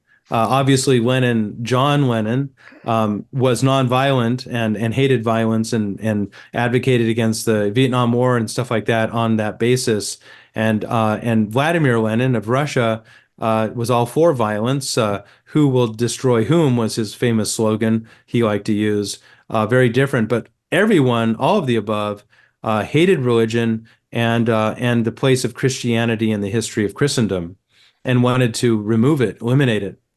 But looking at Marx and Vladimir Lenin here, and Marx features very prominently in my chapter that follows the one we just spoke of on liberalism, the one about socialism as another political ideology of the 19th century, born of that century, with very strong and dramatic and interesting expressions, developments in Russia. I talk about that, but Karl Marx himself, a German, is really maybe the most important contribution to socialism as a political ideology in the 19th century. And a couple of things about Marx that are relevant here, I think, Hank. First of all, now we're dealing with socialism rather than liberalism. So it's the working class and not the individual that are the center of attention and the ultimate value by which progress is measured. Is our society moving in is the seculum going in a progressive direction? Well, how's the working class doing? For the liberals, it was how's the individual in society doing? But for Marx, it's the working class. He's a revolutionary that contributes to revolutions in the middle of the century. Then he has to flee Germany, where he was from, and go to England, where he spends the rest of his life researching his massive work, Capital, or Das Kapital. And he concludes that inevitably, rather like Auguste Comte and his positivism, and he drew on this, inevitably, history is moving in a progressive direction, upwards and upwards, and it can't be stopped. But whereas Comte had said science is destroying religion and will prevail, for Karl Marx, it's the industrial economy that will destroy religion and ultimately prevail by creating a revolutionary movement called communism. So for Karl Marx, it's also inevitable. It's very interesting. These scientists, these scientifically influenced ideologists, are using this idea, this model of inevitability, that progress is inevitable, that progress is going to happen whether we like it or not. And so they're really interesting in this application of a progressive secular model of historical development. For Karl Marx, a couple of really interesting points about him. He read Darwin and loved Darwin, even though Darwin was a gentleman of the middle class, and Marx also a gentleman of the middle class, it should be emphasized, along with Friedrich Engels, who was the son of a factory owner, nevertheless identified with the working class. But he loved Darwin, and he wanted to dedicate Das Kapital to Darwin. Well, the gentleman Darwin declined the offer because he would have been embarrassed to have a revolutionary like Marx dedicate a book to him. But he really believed, Marx did, in that idea of violence being the engine of progress. So we would go back to Darwin. The competition between two members of one species is the engine of progress. A species improves over time. Its characteristics become better through this competition. Put two rats in one cage and enough cheese to feed one rat. The rat with the sharper teeth and the longer claws will kill the other rat, eat the cheese, survive, and reproduce. And so the species of rats will, with time, become more progressive. And they will adapt and they will evolve into higher and higher forms of life. You see, it's all this progressive model. Marx just took that from biology and put it into society. And he said there are certain moments in history, historical development, when a new form of economic life arises. Now, Marx was an atheist. This is a time when most, I want to say most, but certainly a great number of the leaders of the West were either atheists or agnostics. Karl Marx is one of them. Darwin was an agnostic. He wasn't an atheist. He was an agnostic. Marx was an atheist, built a lot of his philosophy around atheism. Karl Marx said that the economy is what determines human behavior, and religion just expresses the economy. When the economy created through the Industrial Revolution, the working class opposed to the middle class above it, the proletariat opposed to the bourgeoisie, it put in place a model of violence, namely that the working class will fight back against the bourgeoisie, which tries to oppress it, and finally overthrow it as it grows bigger, but also as it becomes more and more miserable. There's an index of misery that's important in Marxism, a misery index, an immiseration index, it can be called. And so Marx said that this will inevitably result in a violent class struggle or revolution in which the middle class will be destroyed violently, and the working class will prevail and create an almost eternal eschatological kind of apocalyptic communism where private property will be abolished. That'll be the one thing that's taken out. It's very interesting. Marx had an almost biblical model of a fall from grace, with the introduction of private property at the beginning of history, and then the suffering, of all the human race over time, and then an apocalyptic end in which everything is resolved and everything's good. And that he called communism, when the working class will destroy the middle class and private property and put in place a system where there will be no more class conflict. But until we get to that point, there is class conflict, and that conflict, as he says at the beginning of the Communist Manifesto, is the engine of history. All history of hitherto existing societies is the history of class conflict. That's Karl Marx. And he's taking it very much from that Darwinian model of competition and struggle for existence, Darwin having brought it from the Industrial Revolution itself and a stratified class society in England. And now Marx puts it into his model of history and revolution. That's very interesting. The second thing that's interesting about Karl Marx in our history of Christendom here is his attitude toward religion, especially Christianity. He was baptized Christian. People always ignore this. They always call him a Jew. Well, of course, he was a Jew. He had Jewish background, no question about it. His father converted. I think it was his father. It could have been his grandfather. I think it was his father converted to get along better and be more prosperous in society. In other words, for very non-spiritual reasons, probably. Succumbed to all the pressures and prejudices and discrimination and threats of hostility and even maybe violence against Jews in Germany. He succumbed and was baptized. So was Marx. So Marx was an apostate Christian, if we're going to call him anything, but of course a very strong Jewish background. I do not mean to suggest that he didn't identify with his Jewish background. He did. That's all fine. I'm just saying he was an atheist in the end, with a lot of bad feelings about Christianity. And what Marx did was he explained how, in a way Comte never effectively did, Christianity will disappear from Christendom. And he said it will simply wither away. Like the state and everything else, it'll simply cease to have any value whatsoever, because it, like everything else, is the result of class conflict. And religion is what he called the opium of the people, imposed by the upper class on the lower classes to get the oppression experienced by those lower classes to simply not look like oppression anymore. It's ideology. And so what the upper class does historically over time is it creates a religion like Christianity, which gets the worker who's suffering because of his terrible work conditions to value suffering. Suffering can be salvific for a Christian. Suffering can be transformative. And God himself in the person of Jesus Christ suffered on the cross. Likewise, what Marx said was that the Christian thinks not about this world, the seculum, but about, for him, an imaginary kingdom of heaven. And so he the Christian, simply is the victim of an oppressive class that uses religion to oppress the working class. Take away the upper class, and you'll take away religion. Or put more definitively, take away class conflict, and there'll be no more basis for religion.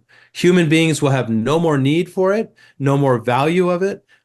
Christianity especially will just dissolve into the vapor, and it will be nothing left but a class economic based society and social experience. Now I say that, Hank, because you brought up Vladimir Lenin.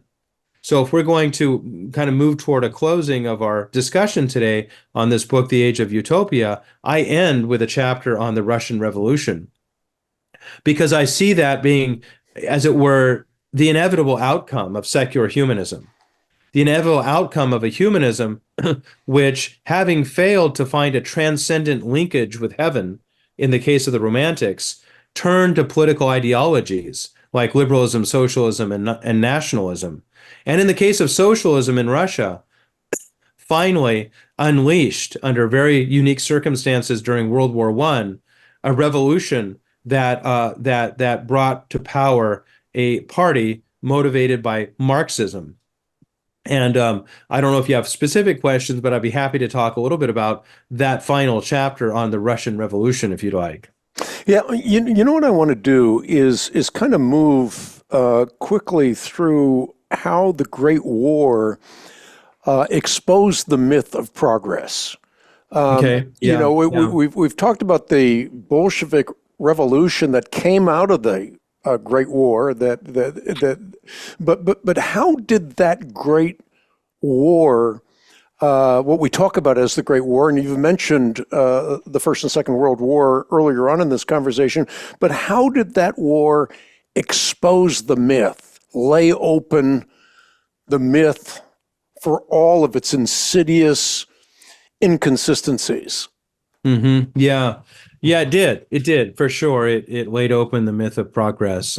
So many people in the 19th century lived for progress, not for communion with God as such. The civilization I'm talking about, not individuals. Obviously, individuals were individuals, but I'm just saying the civilization with its supporting culture, which we call the West, the new Christendom, along with Russia now, after Peter the Great's secularization or westernization of the East. Now Russia is fully integrated into this. I bring up, examples from Russia that are, purely Western style art. Tchaikovsky's music. I love Tchaikovsky, and I have a lot to say about Tchaikovsky in the context of the Romantic movement, the sense of despair once the limitations of this counterfeit heavenly immanence are exposed. What happens to the individual who lives for that and by that without contact, real living contact with traditional Christianity? What happens? Well, there's a kind of a madness that results, and I talk about him and Berlioz and Schubert and some of the others. But as far as the war, the First World War, bringing an end to this age of progress, this myth of progress, so many people lived for that confidence in progress, and so many had talked about it. We talked about Marx, Comte, Darwin. We could talk about a lot of other people I bring up in the book who are sure things are getting better. And you look at the industrial economy, and things were getting better. So much so that by the end of the 19th century, many people were losing confidence in faith in Marxism. Because Marx, with that immiseration index I spoke of earlier, said as misery in the working class rises, so will the force of revolution. And you have to get to a certain critical mass of misery before the revolution can really do its work to bring progress to society. If you don't have enough misery, you won't have a revolutionary movement. Which is interesting because, as an aside, Marx suggested in his philosophy, as concerned as he might have been about the working class, and I intuit he wasn't.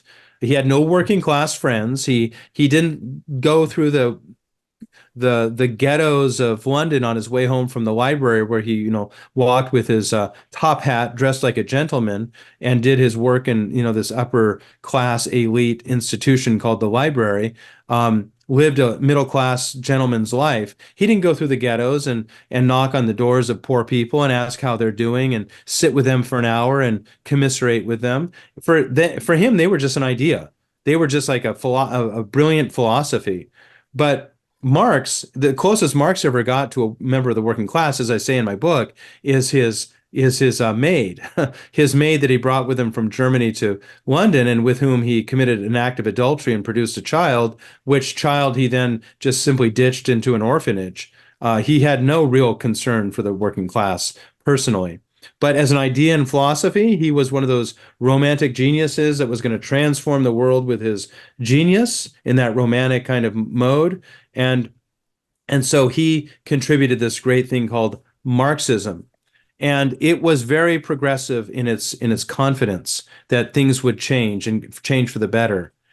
Why does the First World War expose progress as a myth, as a false myth, a false belief? Because so much of that, the philosophy of Marx, the industrial economy, which proved Marx wrong because the miseration actually started to decline as the workers began to enjoy some of the fruits of their labor. I mean, you jump forward 100 years to the 1950s, 60s, 70s, and you see in America, the working class looks nothing like the working class of, the middle of the 19th century in England.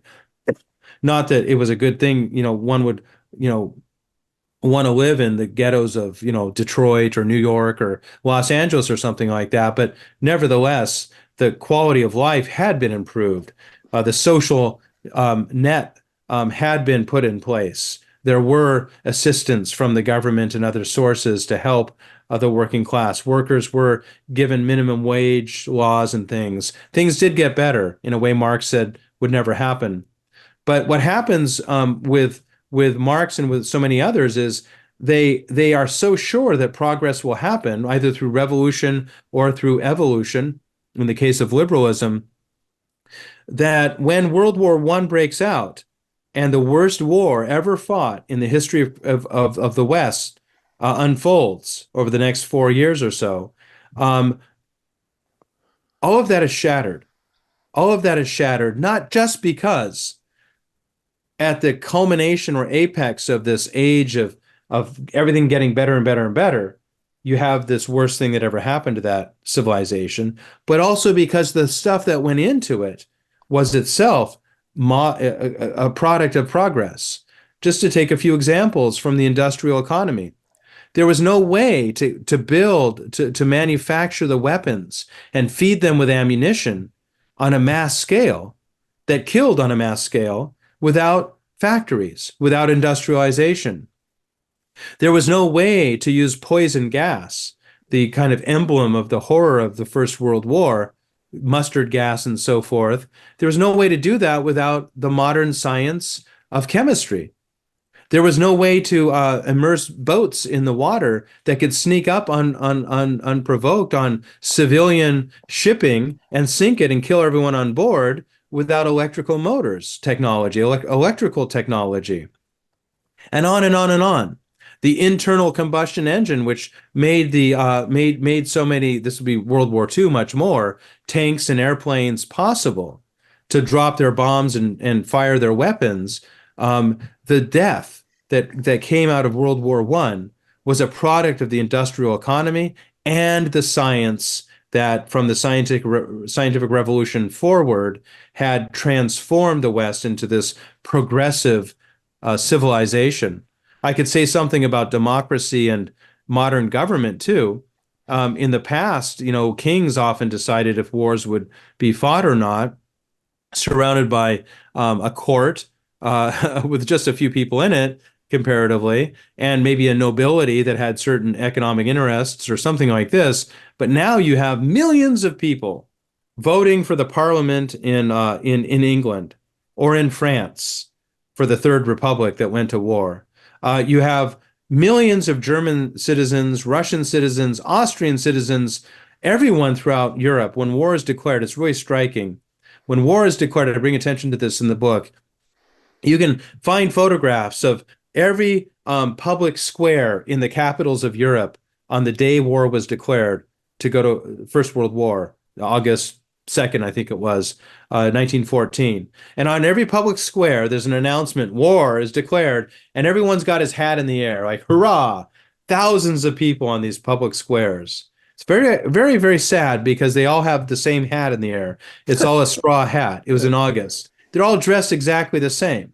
They all look the same. They're all part of the same civilization, but one now divided by nationality and nation state politics. And so this all brought about the First World War, and so much of it was considered to be progressive. So much of it was considered to be the very stuff of progress. And so, to answer your question, I think the First World War shatters hope in progress, certainly inevitable progress, when it's seen that progress is what caused the First World War. So the play on words that you made earlier allusion to, utopia spelled two different ways, but really the secular humanist road towards utopia ended up being a road towards dystopia, a war that led towards carnage, human suffering, the great travesties that took place in the Bolshevik Revolution against Christians. I mean, that's a whole thing that we're not going to be able to get to in this discussion, but that travesty was almost beyond belief. I mean, you have Tsar Nicholas, for example, who is building churches and doing good social works and all of these kinds of things, suddenly killed, along with his wife and his 5 children. You also have this idea that arises in the midst of this supposed path to utopia, that there's going to come a time where science is all powerful. And I want to read this quote to you. It comes from your book, because as we bring this podcast to a conclusion, there are 2 quotes that I think we need to spend some time on. The first one is this. Upon Lenin's death in 1924, you have a man named Leonid Krazin, who viewed Lenin's embalming as a path to deification through science. And here's the quote. And I'm not going to read the whole quote. You got to get the book to read the whole quote. But essentially, here's what he says. I am certain that the time will come when science will become not just powerful, but all powerful. And I am certain that the might of science and technology, applied science, will be able to resurrect great historical figures. Now, he said that in the context of Lenin. Lenin dies, but he's thinking, maybe there's going to come a time where science becomes so powerful, at least applied science, technology, where we'll be able to raise Lenin from the dead. So this road towards dystopia is actually creating an illusory world in which you end up, and we'll talk about that in the next podcast, but you end up with a world in which you have transgenderism and transhumanism. Yeah, I was just thinking about those movements, in connection with a century ago, this preoccupation. Actually, now that I think about it, this is the 100th year anniversary of Lenin's death, Yes. Yeah, how differently the Russians today, most of them anyway, see that than they would have if communism had not collapsed. Yeah, and Lenin's tomb and the embalming of the artificial and scientific embalming of Lenin, his relics, that are now incorrupt because of formaldehyde or the other chemicals that are used there. The shrine, talk about counterfeit, right? Because secular humanism is behind the whole, not only Marxism as we've explored it today, but also of communism. Even though some would say, and I would say in my Age of Utopia, there's a strong nihilistic element in communism. There's also a kind of a effort to revive and keep at least part of that secular humanist legacy intact. That's what's going on there. And it's interesting just to see how counterfeit so much that surrounds the founding of the Soviet Union is. A second quote that I'd like you to comment on. This is on the irony of secular humanists employing the imagery of sacred scripture to advance their dystopian illusions. And this comes from a secular humanist essayist, Jules Antoine Castagneri, who says,